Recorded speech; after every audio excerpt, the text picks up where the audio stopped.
ब्रजमंडल में करी है। तो आइए हम लीलाओं का आनंद लेते हुए फिर आगे बढ़ेंगे। अभी हमारे बीच में हमारे पूजनीय चाचा जी आए हैं, मैं उनसे कहूँगा कि वो दो शब्द हमारे बीच में कहेंगे और उसके बाद हम कथा में प्रवेश करेंगे। बोली बांके बिहारी लाल की जय।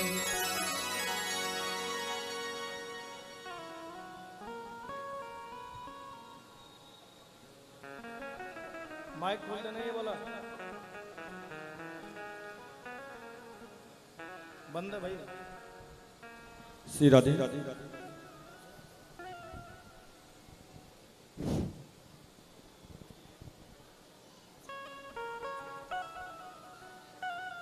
वंदे नंदसुतं कृष्णं वंदे श्री वृषभानुजा वृंदावन गोवर्धनं वंदे वंदे ब्रज वसुंधरा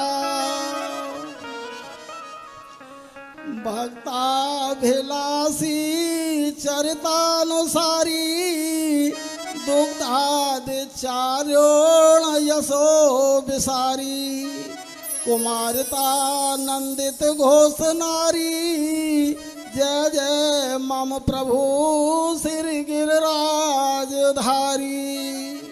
बोलिए गिरिराज महाराज की जय। भक्त मनवांछा कल्पतरु अकारण करुणा वरुणालय विद्युत विनिंदित पीतांबरधारी कृष्ण मुरारी श्री बांके बिहारी कालिया मर्दन कंस निकंदन वसुदेव देवकी यशोदा नंद नंदन आनंद कंद बाल मुकुंद श्री कृष्णचंद्र की साक्षात बांगमयी प्रतिमूर्ति श्रीमद् भागवत जी को मेरा कोटि कोटि भगवत चरणानुरागी बड़भागी सभी भागवत कथा के श्रोताओं एवं सभी विप्र बंधुओं एवं भक्ति शक्ति स्वरूपा माता बहनों, कथा आपकी 4 दिन से चल रही है। गत 4 दिन से आज 5वां दिन है और यहाँ पर बड़ा आनंद आ रहा है। ये भागवत कथा बड़े भाग्य से मिलती है, ये सुलभ नहीं मिलती है। व्यास ने बताया था कि देवताओं को नहीं मिली और आपको ये मिली। कहते हैं श्रीमद् भागवती वार्ता सुराणा अपि दुर्लभम, ये देवताओं को भी दुर्लभ है और आपको सुलभ हो रही है। तो आप कितने भाग्यशाली हैं, बहुत भाग्यशाली। कहते हैं भाग्योदयेन बहुजन्म समर्पितेन सत्संग च लभते पुरुषो यदा वै अज्ञान हेतु कृत मोह मद अंधकार नासम व्यायहि तद उदयते विवेक। अब इसका अर्थ सीधा समझ लीजिए कि अनेक जन्म के पुण्य जब प्रकट हो एक संग तबई कथा सुनन को ताहि मिले सत्संग। आपके पूर्व जन्मों का पुण्य उदय हुआ है जब आपको ये कथा सुनने को मिली है। तो आप इस कथा में आनंद ले रहे हैं या अमृत की वर्षा हो रही है? यहाँ हो रही है अमृत की बरसात। अमृत पीते जाइए, व्यास जी अमृत बरसा रहे हैं और नहाते भी जाइए, खुद भी लगाइए डुबकियां सत्संग के समुंदर में। जो खड़े हैं किनारे पे उन्हें भी खींच लाइए, जो भी आपके आसपास रिश्तेदार हैं उनको भी बुलाओ और कथा का आनंद लो। अब देखिए कथा से लाभ क्या मिलता है, कथा से लाभ क्या मिलता है। व्यास ने आपको महात्म बताया था, बहुत समझाया था, फिर भी मैं कहूँगा 2 बातें कि देखो आदमियों के लिए लाभ क्या मिलता है इसका कि दरिद्रस्य क्षयी रोगी निर्भाग्य पाप कर्मवान अनपत्यो मोक्ष काम शृणु यास कथा में माम। जो दरिद्री होता है वो धनवान हो जाता है। क्षयी रोगी, पहले टीबी का रोग होता था, लिखी गई थी ये, तो जो बीमार होता है वो ठीक हो जाता है। क्षयी रोगी, निर्भाग्य जो अभागा है वो भाग्यशाली हो जाता है। अनपत्यो जिसके पुत्र नहीं होता है उसके पुत्र हो जाता है। और मोक्ष की प्राप्ति होती है पुरुषों को। और माता बहनों को क्या मिलता है कि अपुष्पा काक बंध्या बंध्या याच मृता भंका इसवत गर्भा च या नारी तया भाष्या प्रयत्नतः। जो मासिक धर्म से नहीं होती हैं उन्हें मासिक धर्म हो जाता है। काक बंध्या, एक संतान होने के बाद संतान नहीं होती है तो उसके फिर संतान हो जाती है।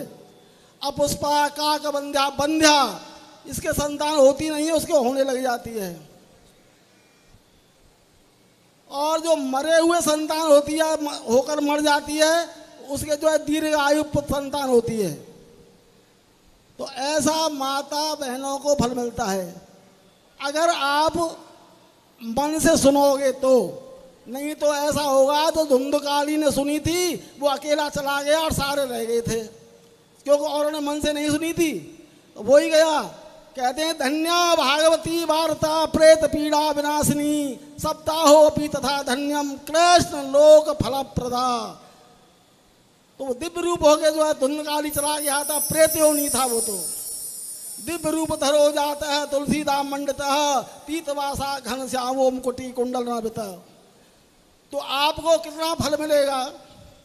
इस कथा को यहाँ पर महेश प्रधान जी यहाँ भागवत गंगा बहाई है उन्होंने यहाँ, और यहाँ गंगा यमुना 7 तीर्थ आते ही हैं, पर महेश प्रधान जी ने यहाँ भागवत की गंगा बहाई। इसमें आप जो है अपने को पवित्र कर रहे हैं,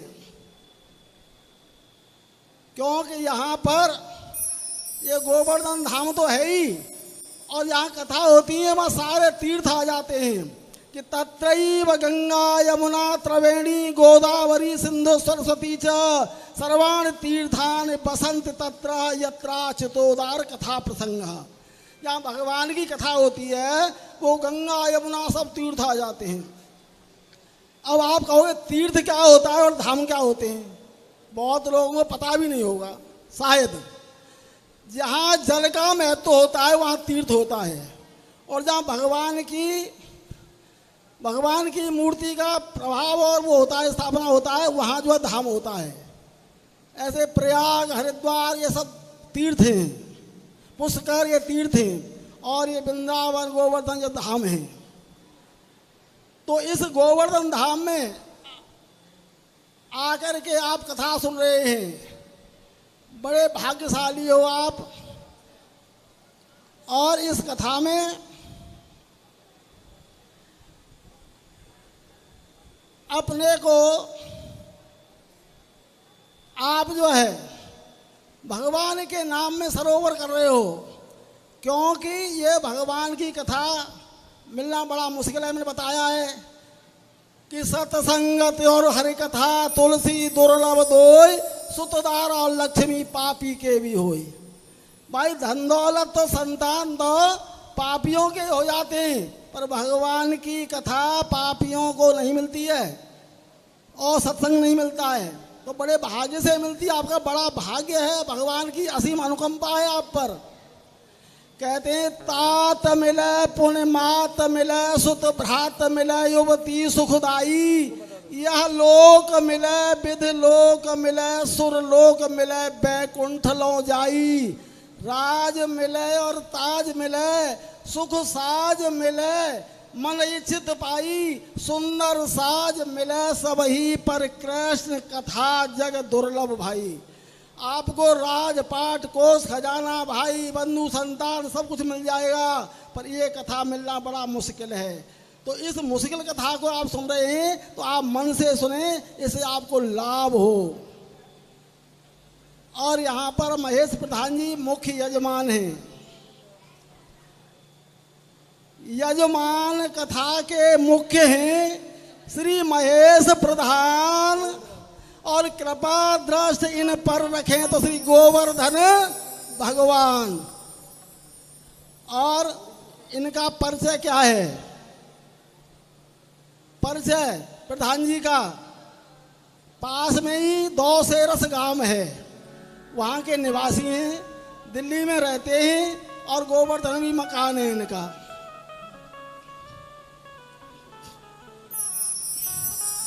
दौसेरस है गांव, और दिल्ली में मुकाम करते धर्म के ये काम, सेवा करते समाज की।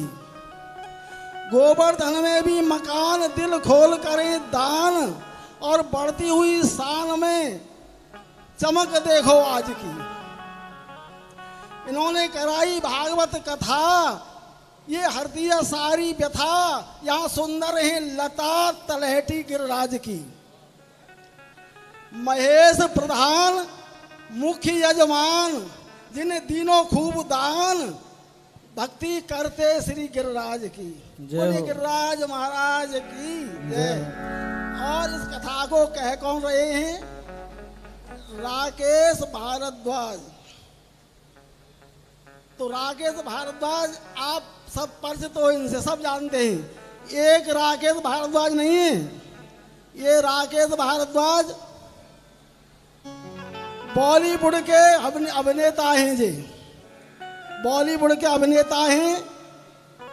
कौन से राकेश? बॉलीवुड वाले। ये वहाँ के प्रधान है दिल्ली में, प्रधान जी राकेश। ये डिफेंस में एक अधिकारी हैं, डिफेंस में। भाई कहाँ है हमारे साहब? ये वहाँ साहब हैं, और यहाँ कथा के व्यास हैं। तो इनके अनेक रूप हैं व्यास जी के। तो जिनकी है सरस वाणी, मधुर कोयल सी है बोली, गले में माल तुलसी की, भाल चंदन तिलक रोली। कथा के व्यास ना कछु आस, कथा के व्यास ना करें आस,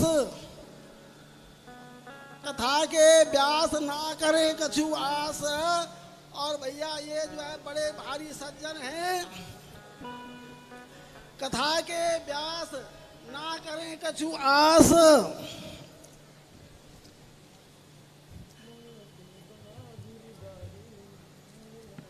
गले में माल तुलसी की भात मतलब रोली। नाम है राकेश, सुंदर सूरत सामली भोली। बरसाए कृपा श्री गिरिराज की, खुशियों से भर दे जिंदगी झोली, खुशियों से भर दे जिंदगी झोली। ज्ञान और ध्यान के व्योम व्यापी पंख लगे, उन्नति के पथ में उड़ान आसमान की। कथा के व्यास और मन में न आस, हृदय में प्रकाश ज्योति प्रेम भक्ति ज्ञान की। रहे सामने विराज और श्री गिरिराज यहाँ, लीला स्थली श्री कृष्ण भगवान की। पार न पामे शेष हारे हैं सुरेश यहाँ, राकेश की लाज राखो आन बान शान की, राकेश की लाज राखो आन बान शान की। बंधुओं, तो आपके यहाँ बहुत आनंद आ रहा है। महेश प्रधान जी ने बहुत अच्छा काम किया है, और अच्छे काम करते रहो, क्योंकि कर्म प्रधान विश्व रच राखा, जो जस कर सो तस फल चाखा। जैसे कर्म करोगे वही फल मिलेगा, और कर्म से ही सब कुछ मिलता है। कहते हैं पूत सपूत मिले कर मन से, मिल जाए शील सुलक्षण नारी। धन और धाम मिले कर मन से पिता मिले मेहतारी। भाई बंधु मिले कर मन से सब रिश्तेदारी। सबई कार्य बने कर मन से, कोई राजा बने और कोई भिखारी। तो भैया सब कर्मों से मिलता है हमें, माता पिता भाई बंधु जमीन जायदाद। इसलिए अच्छे कर्म करो। दे कहते हैं एक पिता के 5 पुत्र, इनके हैं अनोखे ढंग, कोई रूपवान कोई काऊ को कुरंग रंग, कोई कोचवान कोई घोड़ा को सजाए रहो, कोई चोरी करके कोई भीख मांग खाए रहो, और कोई बनो पटवारी उधो कर्मन की गति न्यारी। अच्छे कर्म करो, दान दो। इस कलयुग में दान का बहुत महत्व है। कहते हैं 4 पदार्थ धर्म के, इनमें एक प्रधान, ये न के न कीने दान करे कल्याण। कहते हैं तन पवित्र सेवा किए, धन पवित्र किए दान, मन पवित्र हरि भजन सो त्रिविध होए कल्याण। इसलिए दान करना चाहिए।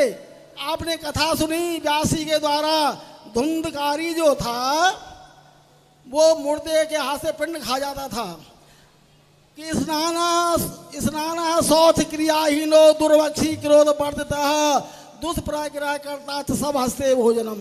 तो सब हस्ते भोजन का मतलब यह है जो दान नहीं करते हैं, जिन हाथों से दान नहीं किया वो मुर्दे के हाथ के समान हैं। इसलिए हाथों से दान किया जाए, ये हाथ भगवान ने दान के लिए बनाए हैं। तो इसलिए भैया अधिक से अधिक दान दें और आप जो है शांति से कथा सुने, भगवान आप सबका कल्याण करे। कहते हैं ये 2 गोवर्धन धाम है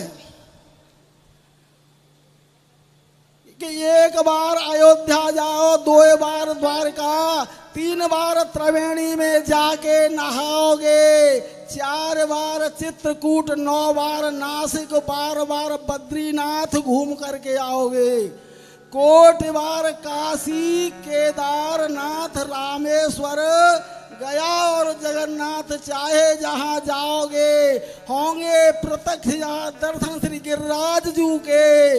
गोवर्धन सा धाम कहीं और नहीं पाओगे, और नहीं पाओगे। इसलिए गोवर्धन धाम है। और यहाँ जो संत भक्त लगे रहते हैं वो यही चाहना करते हम बैकुंठ ना जाएं, हम यही गोवर्धन में हम समाप्त हो जाएं। गोवर्धन छोड़ के कोई नहीं जाता है, इंद्र भी नहीं जा रहा था जब आया था। इसलिए कहते हैं हमारे संतजन कि ब्रज तज बैकुंठ न जाऊं, श्री गिरिराज पास में पाऊं, बिचरूं में लता पतन में, गिरिराज तलहटी बन में, आन और जति पुराजन में, राधा कुंड और गोवर्धन में। अरे कुंडन में स्नान करूं, जल पान पड़ो रहूं रज में, प्रभु दीजो बारंबार जन्म मोहे ब्रज में, जो कुछ मिले प्रसाद प्रेम सो पाऊं, ब्रज तज बैकुंठन जाऊं, अरे श्री गिरिराज पास में पाऊं, ब्रज तज बैकुंठन जाऊं। और अंत में आप सबके लिए पग पग पर फूल खिले, ना हो आपका कांटों से सामना, जिंदगी आपकी खुशियों से भरी रहे, हमारी है बस यही शुभ कामना, हमारी है बस यही शुभ कामना। और तारों को आंखों में महबूज रख लो, फिर बड़ी देर रात ही रात होगी, हम भी मुसाफिर हैं तुम भी मुसाफिर, फिर किसी मोड़ पर मुलाकात होगी, मुलाकात होगी। बोल गिरिराज महाराज की जय। भोले बांके बिहारी लाल की जय।